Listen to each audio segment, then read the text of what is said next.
hear that. That's not the only thing that's rotten. You're just not going to address the elephant in the room. I know I'm not wearing this shirt. Okay? I'm talking Big about deal. this hostage situation. Are you kidding me? Wait, hang on. This hostage situation? You mean this... The one we're in right now. This little delay that we have at the airport? This lawless desert we're stuck in. We're in Dallas, Texas. Yeah, I might not be able to see my kids ever again. Are you kidding me? We're home on Monday. We just saw them 8 hours ago. I don't know about you, but I'm scared to death. What are you scared They're about? saying it could be up to 1 hour to 24 hours we're stuck here, so... I'm pretty sure we're boarding, like, right now. What is it? God, I sure hope so. Welcome back, everybody. The War Report is here. If you're fresh off of either loving or hating Star Wars The Rise of Skywalker, being terrified of cats, or just finishing up your Christmas shopping, we are back to talk about the winter finales of both AEW Dynamite and NXT. I am your co-host, Johnny, always joined by my man Cyrus. Cyrus, how you feeling, man? If you follow me on Twitter, H_visibility, you would know that I kind of just got discharged from the hospital.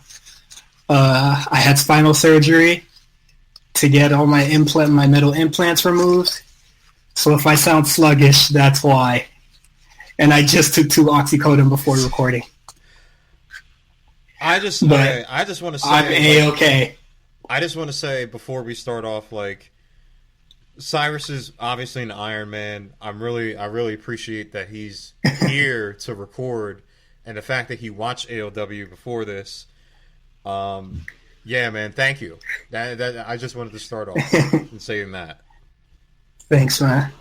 And hopefully they put some like Captain America super serum into having. I told my mom when she was in the hospital with me.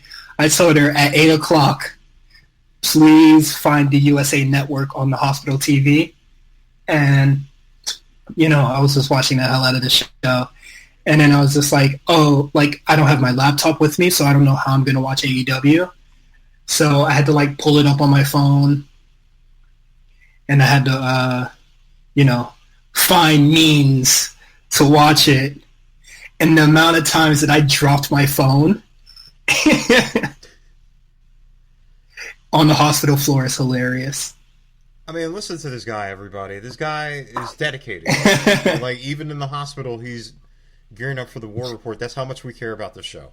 So, again, thank you for, doing this, and, I hope you have a speedy recovery, Yeah, man. Shout out to everybody that listens as well. All that. All the positive stuff people say. Yeah, thank you. Yeah, that's about it. Yeah, I'm sorry. I'm getting winded. I can't say too much. All right, so, let's get into it. Let's jump into it. So, a little bit of news before we get into the shows real fast. The Young Bucks have taken a hiatus from Twitter. There's been a lot going on since the end of AEW Dynamite. They've deactivated, both Matt and Nick have deactivated both their Twitter accounts. The man known as Papa Bunk actually came out on Twitter and said this about that. Thanks for all the love we were getting from everyone wondering about Matt and Nick. They are fine and just needed a well-deserved break from the toxicity on here. They are the most sweetest and generous guys ever. They don't deserve the hate they get. Love you all. We suggested the highest to clear their minds. They gave 110% of their blood, sweat, and tears to the point of pure exhaustion. They've got nothing else to give. Haters gonna hate and always find something. I found this funny because, one, they block a lot of people. And if you watch me and the Elite, they make fun of people a lot. So, They dogpile on stuff just as much as everybody else does on, on the WWE, and now that the hate is on them, or, the tables is turned, I got to take a break from the toxicity, blah, blah, blah, this and that, when throughout all the years they were, having fun, quote unquote, with the people on Twitter, hating on Roman Reigns, just hating on the WWE product in general, making fun of Triple H, just the works. And still to this day, whenever WWE fires back in any sort, oh, they shouldn't do that.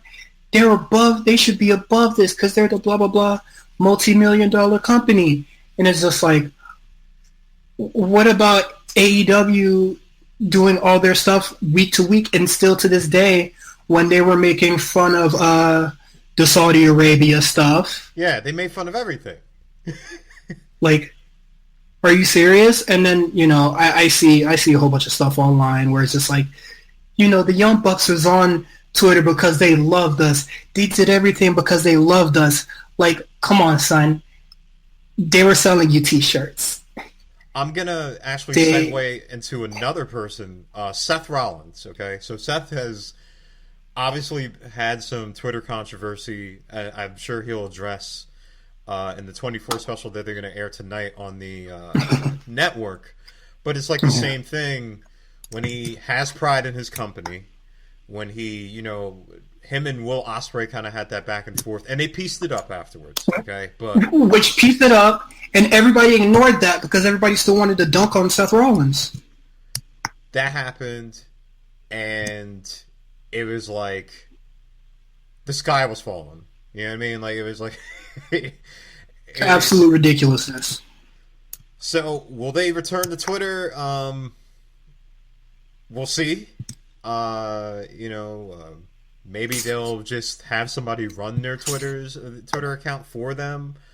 But if it's the same person that's running their AEW Twitter page, Lord help us. Oh yeah, that Camila Cabello thing that they retweeted, that was really, really poor timing. I will have to say. How tone deaf, like just not something that you would want to do. Yeah, but it's AEW, baby. So talking about that, not to go overly negative about them. They did have a show. They had their winter finale. Both shows, AOW Dynamite and NXT, went commercial free.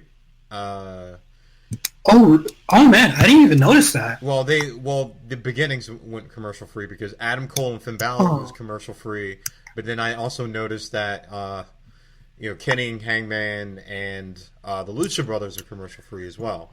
So why would you go commercial free for that and not for the title match? True. Well, they're trying to. That seems they're trying to counter. Obviously trying to counter.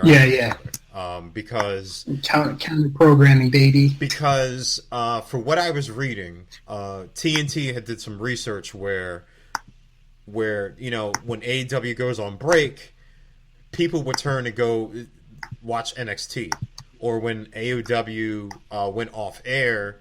Obviously, NXT has an overrun, so everybody went. And everybody just runs to NXT. Everybody went to NXT. So I guess it was to kind of counteract that. This show specifically, there were wrestlers with multiple storylines. So Kenny and Hangman, obviously, they went with the Lucha Brothers. We talked about it. I thought this was a fine match. Like they did, they did their thing. I'm not a big fan of the team of Kenny Omega and Hangman Page, because they're trying to Hangman Page did distance himself, quote unquote, from the Elite, and then Excalibur mentioned that last week, but then he decides to team up with Kenny. That's on the Elite, and that's a little weird. And then Adam Page obviously has some sort of disdain for Kenny, or just just wants to get the job done. But it's just just get a different partner. Yeah, true. Pentagon and Hangman had that long thing with the Cero and then the cowboy shit thing they had. Dog. Pentagon Jr., you gotta stop that. Yeah, it went you gotta stop that. Like I said, match was fine, but that went a little too long. Every match where he takes 3 minutes to take the glove off and do the zero middle, I think it was fine on the indies because I would see a Pentagon Jr. match every now and then, but dog, every week where he takes 3 minutes to do that, come on, son. So they, like what you mentioned, like they played off the Kenny and Hangman distinction. Mm-hmm. So like, you know, Kenny hits the buckshot lariat on Kenny. I mean, Hangman hits the buckshot lariat on Kenny, and then, you know, Lucha Brothers get the win. But right after that loss, Pac comes on screen, and then he's like, "Hey, remember me?" Like, you know what I mean? Like, we still have unfinished business. And of course, he goes to Michael Nakazawa. So Kenny goes to the back, and it's weird because Hangman is... It's like Hangman is helping him trying to find Nakazawa. So I'm like... Yeah. What just happened? Like, you guys, like, he just cost you the match, and then, like, you're helping Yeah. him. Like, you guys are trying to run two angles at the same time. And it's just like, come on. That's not how you do it. Especially, like, Pac begging for a rubber match. Like, just jump him or something. Just beat him up. Yeah, I feel like they're trying to play off, you know, like, Pac trying to be, like, this maniacal guy and, like, slowly torture Kenny. But it came off a little bit awkward because Kenny and Hangman were just arguing in the ring. You know what I mean? So I was like, all right. But that's not the last that we've seen. That's not the last we're going to see at Kenny in another angle. Yeah. Gotta get as much as you can. So, to go forward, we had another tag match. What did you think about Cody and Darby teaming up against Butcher and Blade? Did you like that better than last week? Second time the charm. I don't know why we had to. Why did we have to go to the QT Marshall match to get this good match? But I actually thought the team of Cody and Darby Allin is really good, and I'm kind of confused why they're going to be having a match again at the top of the year. I liked how Cody and Darby played off of each other. Like, obviously Darby is like, you know, like the smaller of the two, right? But he used his agility really well, especially working with Butcher. Cody, I mean, there were some miscues, basically with like tags, and I feel like that's a lot. That occurs a lot. That's with, fine. Tag matches in NXT as they're trying to I guess, figure out like the tag rules. But I like that. I like Cody going with another finisher. Like he went for like that. The Cody Cutter instead of going for the Crossroads. I thought that was a nice little touch. Yeah. With you, I mean, they need another match, obviously, because the New Year's Day AOW Dynamite is going to be big for them. I obviously, because you're starting a new year. I have no idea, going off that, I have no idea if standings are going to reset. I know there's a rumor with that, but, like, I don't know. There's no official word with that. But I thought that Cody and Darby had a good match before then. But this time, when they fight, I want a definitive winner. I don't want any tie. I don't want any of that. Like, have a winner or lose. Yeah, we're definitely getting a definitive winner this time around. How do you feel, how do they... Wait. Where does Butcher and Blade go from here? You know, okay, so obviously Butcher and Blade were hired by MJF. Which makes... Whatever. So, like, Cody is... okay, so it looks like Cody's roadblock getting to MJF because MJF said that he would announce the stipulations for them to fight on the New Year's Day show. Butcher and Blade... it kind of goes off of what Shawn Spears and Tully says in like some like promo where they're like, you know, tag team wrestling really matters in AOW. I feel like they just have too many tag teams. But I just think they put Butcher and Blade in like a weird position. Like they shouldn't have been hired from MJF. This should have been something that was intertwined with Ali getting her hair clipped by Awesome Kong, and I don't know. I just thought it was a little weird for this time around. Yeah, it's like two parts with that, right? So like, Mm-hmm. where does Ali go? Because Ali's still where does Butcher and Blade go? And then like Butcher and Blade, like I like them as a team. Like, do you have them do singles matches? Like, I don't know. You know, like it's just I think there's way too many tag teams, and then I think there's a lot less singles. You know what I mean? Like, you have to build up. AOW has to build up their singles competitors. You know what I mean? Like, but I do want to see more Butcher and Blade. Like, obviously SCU's gonna need. They're really good. They're gonna need challengers. Basically, you know what happened at the end of the show. So Jericho and Jungle Boy had their match. It was a 10-minute challenge. So it wasn't a full match.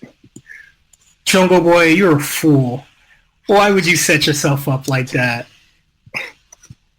I thought, I thought the match was really cool going into it, but can Jungle Boy defeat Jericho in 10 minutes? I was just like, no way in hell. Like that would have been a stipulation that I would want if I was going up against Chris Jericho in my first ever,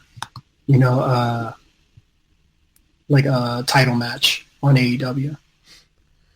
So I knew that there would have to be a way to get Jungle Boy over without Jericho losing. Like, Jericho not losing. I thought that, Jungle Boy not tapping out to the walls of Jericho was great. I think it did do wonders for him because he did get offense on Jericho. The extra 5 minutes thing where Jungle Boy almost pins him and then Jericho kind of leaves. I'm like, all right, this is a good angle. You know what I mean? But I think it was undercut as soon as Jericho gets the mic and he starts talking about Moxley. Because I'm like, you still kind of have unfinished business with Jungle Boy. Like, Jungle Boy almost beat you. Jungle Boy survived 10 minutes with you. He's still, you know what I mean? Like, you can do this again. But it's like he immediately went, he's like, you know what I mean? Like, we're still waiting for you, Moxley, to see if you want to join the Inner Circle. And I'm like, wait, whoa. You still got hit, you know what I mean? Yeah, definitely took away a lot from Jungle Boy doing that. And this is AEW again trying to run two angles at the same time.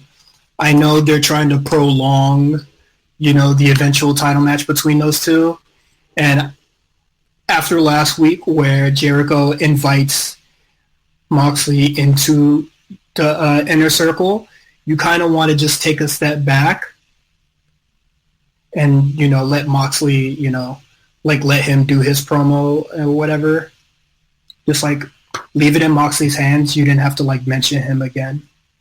Yeah, no Moxley this week. I'm not really sure where he is. I know next, in a couple weeks, he's got a date. Him and Jericho have a date at Wrestle Kingdom. So, true. Yeah, Jericho's got Tanahashi, and then he's got Archer for that U.S. belt. But like I said, I think the match itself was good. It's just that, you can hold off that angle because you most likely will not have Jericho versus Moxley until February. You have time. You have a month and a half to get to this. Yeah. So the everything that happened with the women. Okay, let's get into it. Awesome Kong wrestles against, a jobber, and she looks dominant. Which, not for me. Well, yeah, she looked dominant where, she beat him very fast, but we haven't seen Awesome Kong in the ring in a fairly long time. So I would have liked if Kong did the thing where Nyla Rose does, where, she could clearly beat him, but, she just want to showcase more that she can do. Or, just be a dick and just beat him up some more. I wish we got that from Asa Kong here because I particularly don't know her offense right now. So I'm just like, can she really go or, stuff like that. Yeah, like I said, like from like reports I've read and stuff like that, Awesome Kong is still, she's not kind of as mobile 100 as she used to be. So yeah, I would have liked if she just did some powerhouse stuff, Yeah, I don't, maybe, hopefully down the road. Yeah. So you have that, and then the number one contenders match with Chris Statlander and Britt Baker. I thought this was, I thought they worked together. Maybe it lagged in a little bit, but I liked how they kind of picked it up at the end. I'm like, poor Britt Baker, like, you know what I mean? She's putting over somebody who just kind of came there.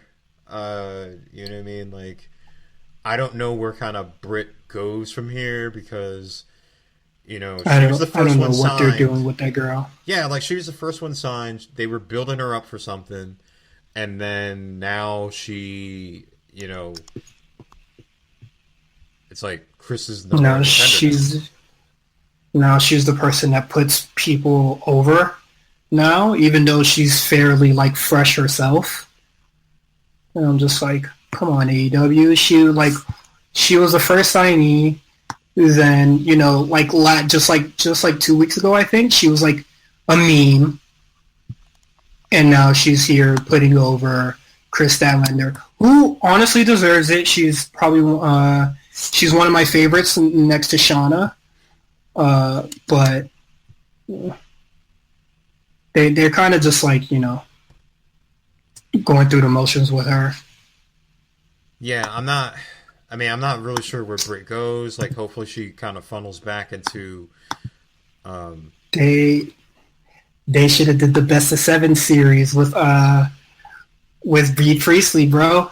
I'm telling you, that was gold. Is Bea in Stardom right now? Because I know Stardom is finishing up. I haven't been keeping up with Stardom recently, but I don't think she has any Stardom bookings recently. I could check right now. Because I know Bea had like a AOW Dark match. Mm-hmm. But like, I'm like, Stardom. Yeah, I haven't seen any gifts or anything of Bea Priestley. I am like kind of going on Stardom. I am looking forward to Julia versus Hana Kimura. I am looking forward to that. I am too, but I'm very, very sad that Hazuki will be retiring. Yeah. That is the saddest thing on earth. I've never been so sad in my life. But like when, now that I have all this downtime, I'm probably gonna like try and watch all of her matches before she goes. So with that, Chris Statlander, she was gonna do a promo, and then Brandy comes out because if you remember, Brandy needs to show up. Brandy offered her to join the Nightmare Collective. Chris turns her down, and then she hits her. She spikes her with her heel, and that's how that ends. So it's gonna be Chris versus Riho. Hey, we saw Riho. You know what I mean? We saw her in the crowd, so it's like she's there. She's alive for the title, but obviously there's going to be some tomfoolery because you have the Nightmare Collective hanging in the background. Mm-hmm. How do you feel about the Nightmare Collective as a whole and kind of Brandy being at the forefront of this? I think Brandy Rhodes is taking away a lot of precious time from women that actually deserve it on the show. I don't know why she's getting so much promo time and vignettes and stuff like that, and why are all like, why is the content that kind of eases us in to some of these new wrestlers like Shayna shoved on Dark, like just a couple weeks ago AEW Dark, they had like a biography, or just just like a career like wrap up, or just something, just highlighting the career of Shayna, who was a French wrestler, never really got big or anything, and then she quit wrestling, and then AEW called her, and now she's here doing her really good stuff. Like, that would have been nice to have last week. That would have been nice to have the week before she debuted. Yeah. Yeah, like even this week, right? The Jungle Boy stuff they did with him training for Jericho. Even the Young Bucks vignette that they had. This is great. But like, they had one for Shauna. They had one for Big Swole that was amazing. Guess what? It's on AEW Dark. I think that you need to start with all these signees and all these women that you're signing. I think that you need to start putting this on the main show. Like, even Emmy still is like on Twitter, like talking about her storylines, and I'm like, dude, like let's get this on the show. Like, obviously, like these female wrestlers have a good story to tell. They have inspiring stories to tell. I want to see it on the main show because, like, if you looked at the AOW Dark views lately, like, they're getting lower and lower as you go week to week if you don't have somebody from the Elite on there. And I think that's a disservice to a lot of AOW's up-and-coming talent. Which I've been saying that for a really long time. Like, you have to get people used to these new people that aren't the Elite on the shows, because, everybody kind of just came in for them. And then when they're not on the show, you're leaving a lot of people with like a, whatever, just all lower card people when they're not. These are really good wrestlers, and you never truly see that because Brandy needs TV time, like a promo on TV, and then she needs a promo to cut in a vignette. Yeah, she had both. Like, who's that bald guy? You know what I mean? Like, I think that shit could be anybody. Yeah.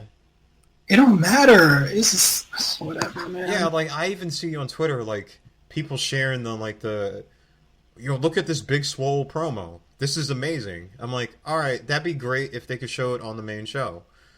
Hopefully, like, when we get to our year-end show next, on Friday, like, we'll mention things that, like, both organizations could kind of improve on. To end the show, we got to talk about Bucks and SCU and the infamous Dark Order ending. Okay. What did you think about Bucks and SCU first to start off? I think SCU are great. Scorpio's great. He's good. Yeah, I think I think he's really good. Fantastic performer. Probably like the highlight in that tag division. The Young Bucks do Young Buck things. Yeah. It's kind of just copy and paste for me at this point. I'm not really wowed by anything. But they had a really good match. I thought they worked well together. Do you think that SCU... I'm glad the Bucks didn't win. Do you think that SCU retaining is the right call here? Or do you think that, the Young Absolutely. Bucks... Okay. I don't think anybody in the Elite should have any gold. For one, it looks like LOL Booker booked himself to win. Kind of like, that's kind of shitty. But then, like, SU was over. They're like one of the few people that aren't the Elite that are like naturally over. So, like, as a follow-up question to that, because I've seen this spoken by people, do you think that the Elite, Kenny, Hangman, Cody, the Young Bucks, do you think that they're losing too much? Because before we talk about this Dark Order angle, one of the criticisms that I've seen is that the Elite lose way too much to the point where when the Elite loses and tries to put people over now, it doesn't really mean anything because Kenny has lost so much. Like Cody he got beat up back-to-back weeks. So like, are they losing too much? I think AEW needs to chill out on, brawls in general, but I only think Kenny is losing far too much. Like, I think at the top of the year, people were just like, oh man, where does Kenny go? Like everybody, like it was all eyes on Kenny after Wrestle Kingdom, And like now he's more or less just a guy. Like if they had a mid-card belt, like that belt is for Kenny now. Like I don't see him being, that champion the champion that carries the brand like that anymore. Think about this time last year, Kenny is IWGP Heavyweight Champion getting ready to go into a Wrestle Kingdom to fight Tanahashi. Think about where he is now. It's crazy. You know what I mean? Like, and even like speaking to people about AOW, people are like, Kenny Omega's my favorite wrestler. Other than like you hear about Cody. Cody, I feel he has that 70s, 80s like babyface to him. Like even with his like promos and everything like that, they're like, Kenny's my favorite wrestler. I think, he's been eating up a lot of wins on Dark. I've noticed to kind of like get back into the fold. So and then goes on TV and he loses. Yeah. So go ahead. Oh wait. Eventually they're gonna do the Kenny Omega versus Hangman Page, and I don't think Hangman Page should be winning that match. I think that should be the turn for Kenny, for him to become the best belt machine again. I feel like we're all waiting for that. Like, can Kenny be that guy? Like right now, he's really just a guy right now. Kenny should be so much bigger than he is on AEW. Yeah. To end the show, Dark Order comes out.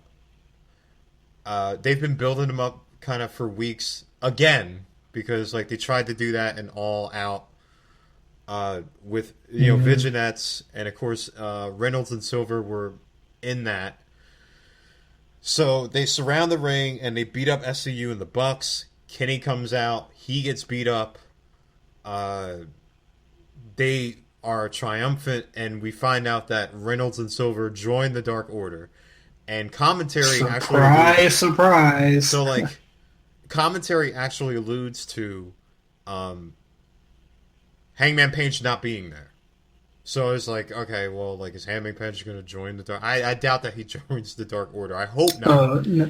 I think it's them highlighting that he doesn't really like, he's not really there for the Elite anymore, and it's just like, oh, okay, I guess I don't see Kenny, next week pressing Hangman Page about it because he has to worry about Pac. Yeah. So they end with a bloody Matt Jackson and like them standing over it. A lot of people have criticized this. A lot of people said this was cold. They don't understand why they're doing Dark Order kind of ending things. I give credit that they're trying to put over somebody else, but I just don't think that Dark Order is working right now. Obviously, time will tell if they're going to open up with it on the New Year's show to kind of pay off and see what they're doing. But I don't know. You remember when they first debuted? People were like, who are they? Or just like, yeah, people were never really high on Dark Order at all, and for them to re-debut, I'm just like, y'all could have saved this for another time, especially if you're going to come out with two new members that also don't excite anybody. Yeah, it's like, Silver and Reynolds, you know what I mean? Like, it was like, oh, yeah. All right. Like, nobody was ever high on Dark Order, so I thought it was weird for them to honestly put this much effort into it. Yeah, it's just we'll see where it goes. You know, like I don't like. Are the Dark Order now going to attack Kenny? This is the third storyline he's in. Well, are they going to be going after the Inner Circle? Yeah, are they going to go after the Inner Circle, who is, I guess, fighting Jurassic Express? Like, you know what I mean? Like, it's like all these factions, a lot of things are getting intertwined, tangled up. You know what I mean? Together. And I hope with the start of the new year that they start getting some clarity into this. Like, are the Bucks and Dark Order the road now? Are the Dark Order going to go after the SCU and the tag titles? Like, let's get some clarity to see where this goes. I didn't like the ending, but I will give them the benefit of the doubt to see where this goes. They're trying to get... Yeah. This is the last time... Listen, this is the second time they're trying to get Dark Order. This is the last time for me to buy into it. If you can't get them over after this, after all the promos, all the videos, the glitch thing that they did at the beginning of Dynamite, you gotta stop. And I thought the vignettes were really cool, like the pseudo cult recruitment videos. Like I thought they were pretty cool. Yeah, so that does it for the 2019. Wait. How do you feel about all the backlash that one dude is getting? Oh, for throwing those abysmal punches that will scare him out the business. Well, the thing is, like, not only did he get criticized by the guy that he was fake punching, Dustin Rhodes, he got criticized by other wrestlers. He got criticized by Dominique Wilkins. WWE Hall of Famers. People are trying to take credit, trying to take the arrows for it. I'm just like, for real? I mean, it was bad. Yeah. It looked bad. I don't know who that guy is. I don't think they've identified him yet. But I think the people that are like, no, don't, be so mean, or like, you guys are being so mean, you guys are gonna run him out the business, yada yada. And I was just like, damn, really? Yeah, it's like that. He's a creeper. You know what I mean? Like, he had a mask on, so like he could just he's a faceless dude. If he doesn't have any tattoos on his hand, like people like identifying Slipknot members and who they are, then he's good. Like, you know what I mean? Like, he's fine. Like, yeah, and it's just like, he's a masked dude. Like, he'll be okay. If anything, when he's unmasked or when he goes back out there again, he'll just do a better job. I think, like, everybody's being, like, trying to baby him, and we're just like, okay, but whenever a woman botches something, you guys, like, go insane. And Charlotte, like, when Charlotte did that stuff, like, with Kari, like... When Charlotte does anything. There was, like, a compilation of Charlotte botches on Twitter and Reddit within the first hour of somebody saying something. Yeah, like, whatever. I thought it was very funny. Yeah. Also, I do think that Dustin is kind of mean for, like, airing him out like that. I thought that. I'm like, okay, Dustin, that's a little. I think his apology was the only one that was needed. You didn't need to air him out like that. That was mean, man. Like, you know what I mean? Like, get it? He's like, this, this wouldn't fly, and like something like he was saying. I'm like, okay, all right, you know what I mean? Like, and then he apologized. I'm like, dude, come on, So, but all right, yeah. NXT. Would it be safe to say that this was takeover-esque? What a way to end the year. Now, it would be takeover-esque if they had the tag titles on the line. Tag titles, Matt Riddle. Yeah, I forgot. I'm like, Matt Riddle's not even on the show. Yeah. Like, oh wow. Like, now when we were talking about NXT in the beginning of the War Report, we said, like, great matches, but no emotional payoff with storylines. Look, now being in December and looking at Adam Cole and Finn Balor and Rhea Ripley and Shayna Baszler, look how far we've come. Right. Like, I think like the first 3 weeks of like, the quote unquote war, both shows were fairly aimless. And then, WWE announces their first pay-per-view. And I was just like, all right, then, Finn Balor came and stuff started, funneling in together. So, Adam Cole and Finn Balor. I knew this was going to be great. Adam Cole, I haven't finalized this yet, but Adam Cole is kind of a shoo-in for my Wrestler of the Year. Especially, like, he's closed the gap within the last few months. I haven't decided it yet, but this was a great match. How could he not? Based on his fall alone, he's been crushing it. His run has been amazing. Like, Mauro kind of mentioned that he defended the title. He defended the title on Raw, SmackDown, and NXT. Like, that's amazing. This guy with a fracture in his accolades are like up there. I think when I started the year, I was like Johnny Gargano. Like, this guy's having an unreal beginning of the year, but just the stuff that Adam Cole has done from the end of October to December, he went on a like James Harden scoring run for wrestling. Oh yeah. I thought this match was great. I didn't think that Finn Balor was going to win. I didn't think that would be the right call. Of course, the Ghost of Christmas Past, Johnny Gargano comes back. It's good to have him back because I was kind of worried for a little bit. Adam Cole gets the win, and Johnny Gargano lays the hell out of Finn Balor with a chair. Yeah. What do you think about the match? And what do you think about Johnny Gargano? Excuse me, I got the hiccups. But I am really glad to see Johnny Gargano back. But the match alone was really, really good. Better than I thought it would be. I'm kind of glad that they held off on the Ciampa thing.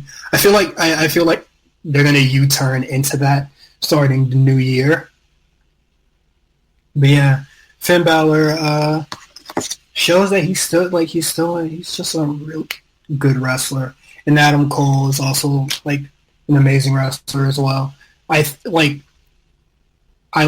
Keith Lee a lot, but Adam Cole is definitely like NXT's like MVP.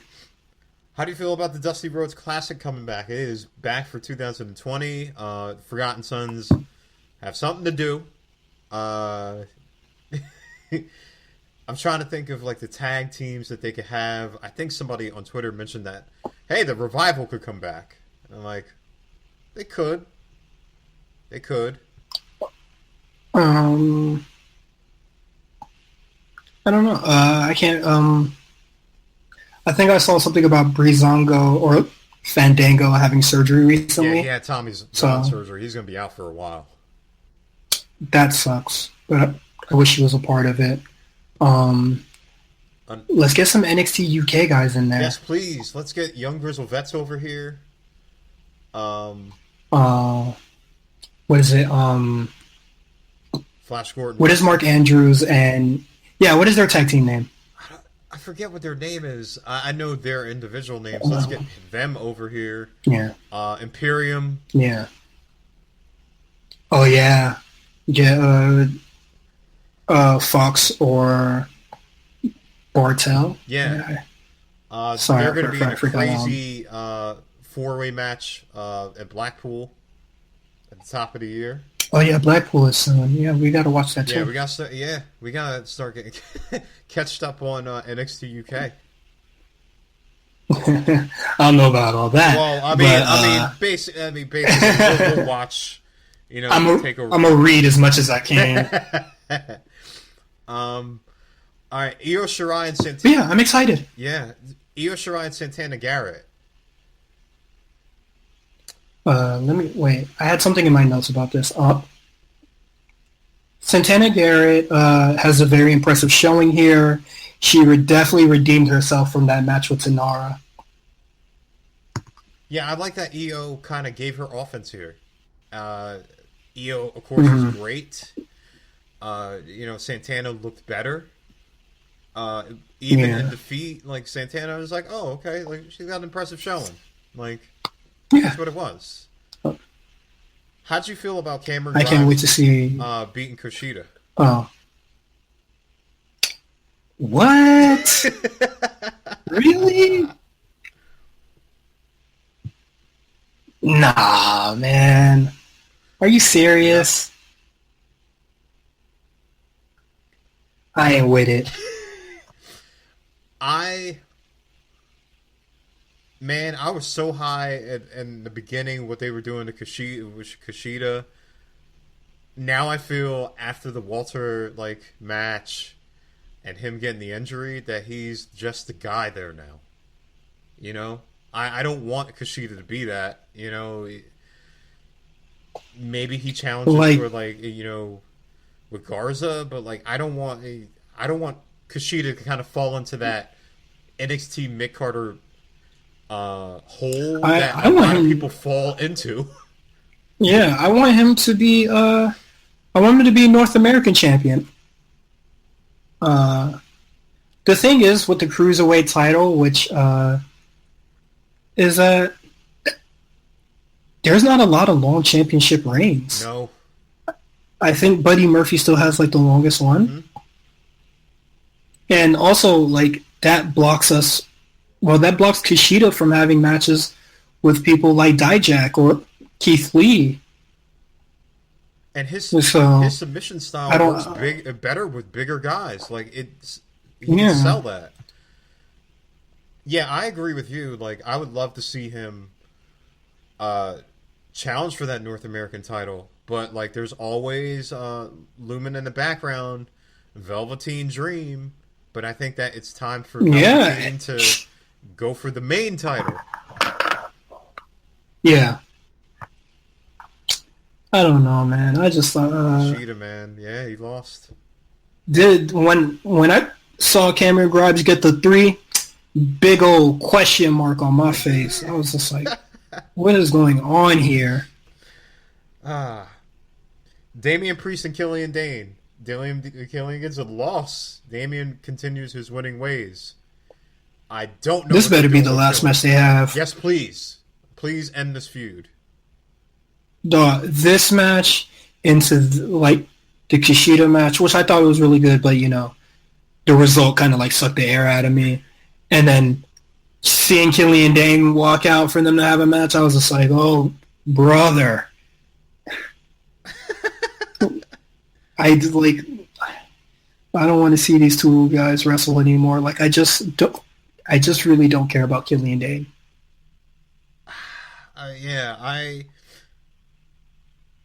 Maybe you move him up. Okay, yeah, I gotta stop saying that. Maybe you move him to move him up. Move him just away. Just keep him off TV for a while.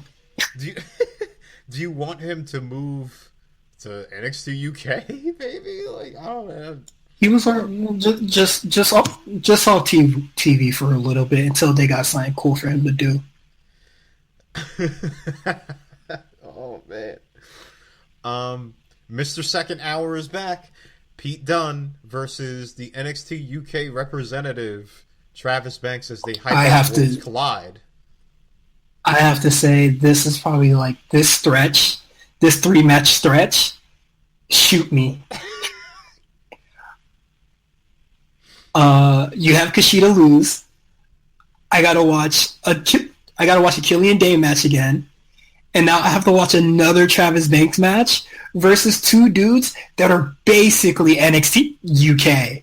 So how is this a Worlds Collide? Yeah, I'm I don't think that they fought each other over NXT UK, but it was they're basically NXT UK. Yeah, I kind of they should have had him and Matt Riddle. I thought that would have been cool. You know what, Travis? Just to have Matt Riddle on the episode, you know? Yeah, my man Matt Riddle, Keith Lee, they were rested. You know what I mean? Like they were they were chilling out. Pete Dunne gets the win. I don't know. That's another guy that I'm not even sure where he goes. Like I mentioned that they oh, go ahead. I mentioned that you got to either move him to Raw or SmackDown. There's nothing else for him to do. There's nothing like.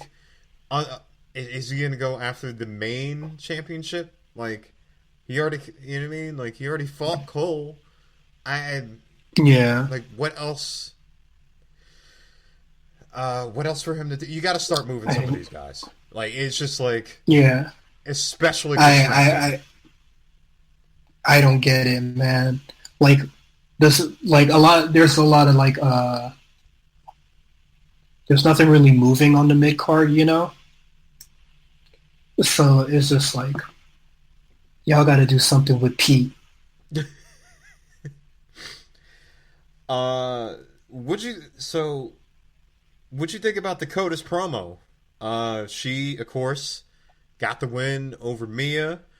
They mentioned that she, you know, got suplexed through 2 tables, so she had 6 staples, which is like, I got the win, and she's coming for whoever. So I think that they're setting up for what we'll talk about in a little bit.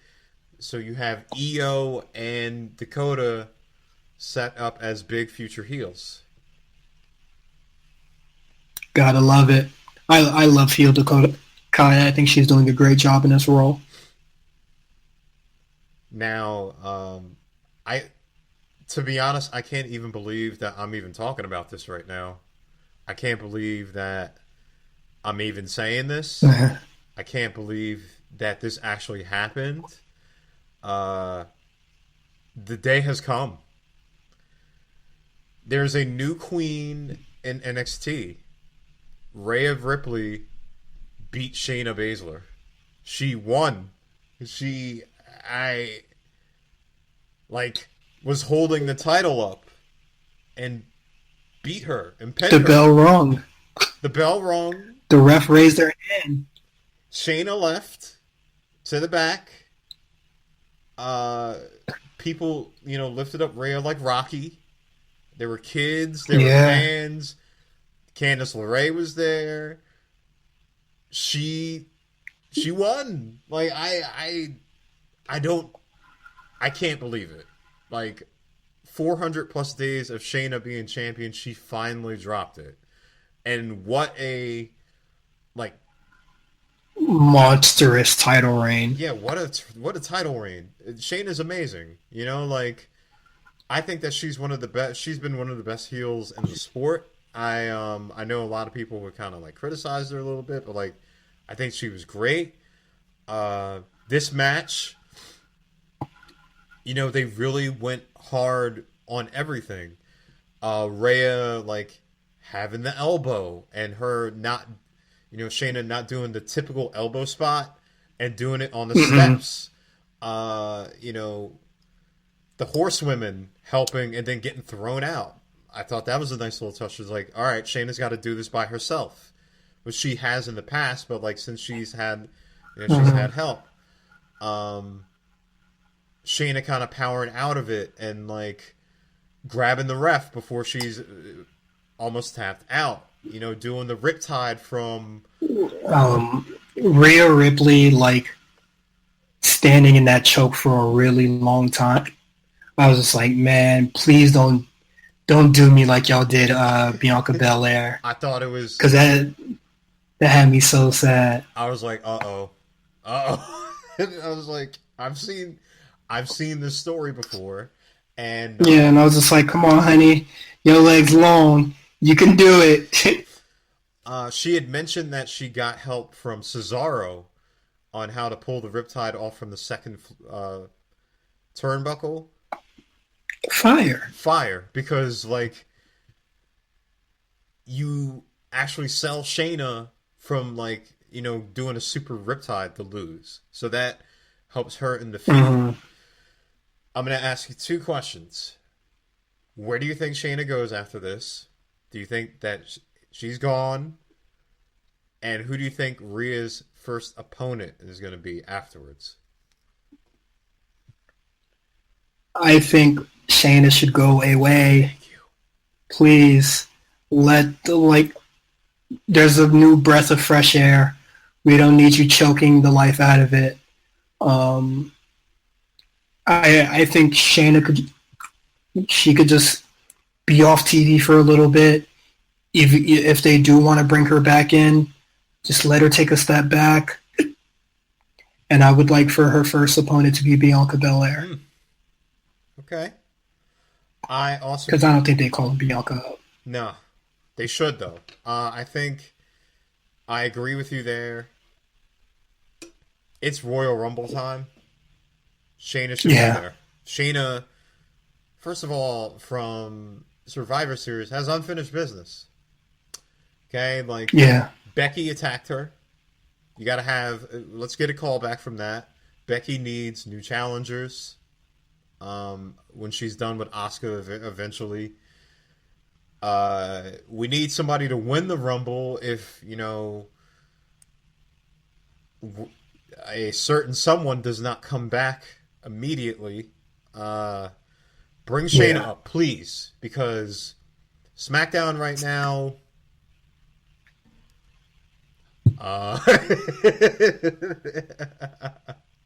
SmackDown is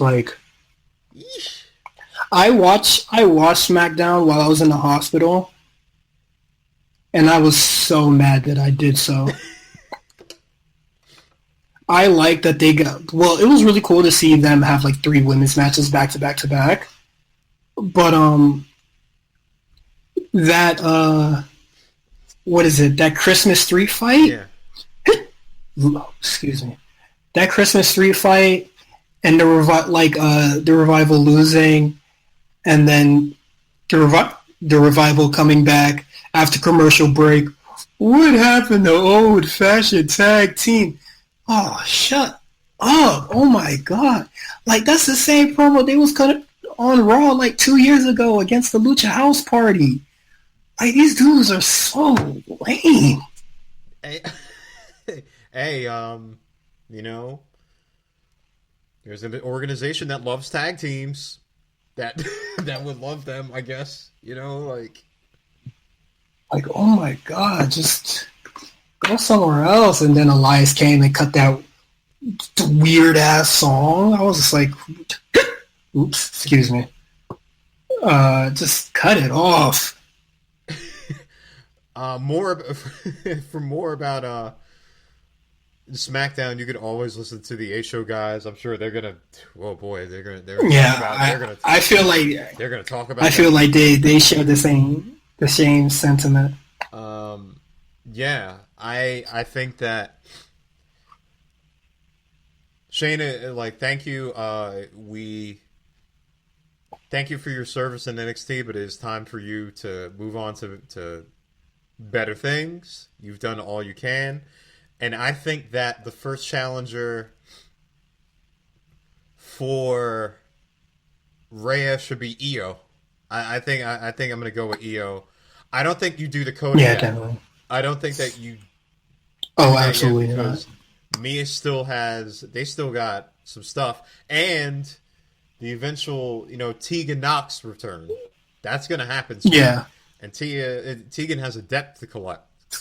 Maybe getting her damn brace back. A big debt. I mean, Dakota was literally watching the video of her attacking in War Games, audio and everything.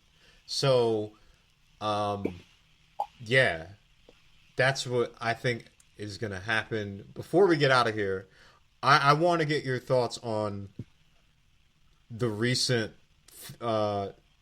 entrance themes that has been coming out for NXT. Santana Garrett seems like it's create a player music. The only one that I've heard recently was Indy Hartwell's, which she's going by a new name that I don't remember right now. But Justin sent it over to me, and I thought it was a pretty good theme.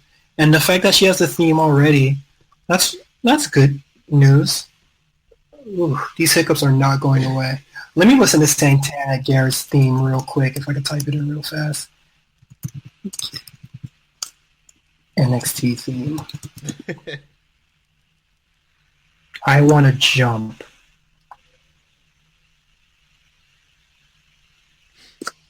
Do you think that do you think that the CFO boys are missed? Oh, actually, I want to listen to her music that isn't the one from the Mae Young Classic. Yeah, like even Rhea had, like, you know, she's got the brutality one. That's different than the one that she was doing for Mae Young. And thankfully, because this theme is not fire.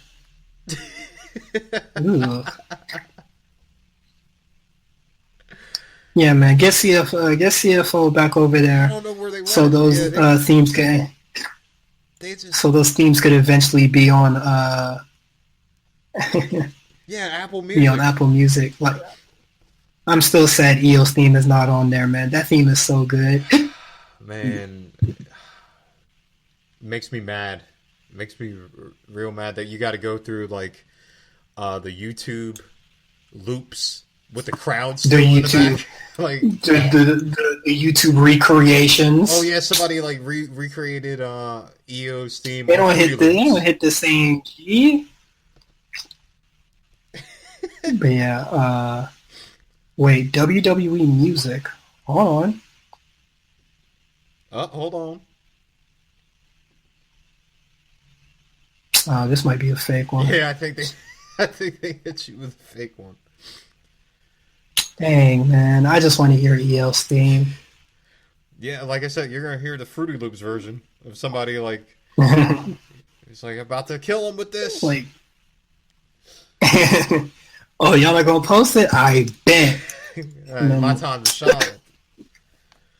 Yeah, WWE need to do something, man. I really need I need those themes on. We need those themes.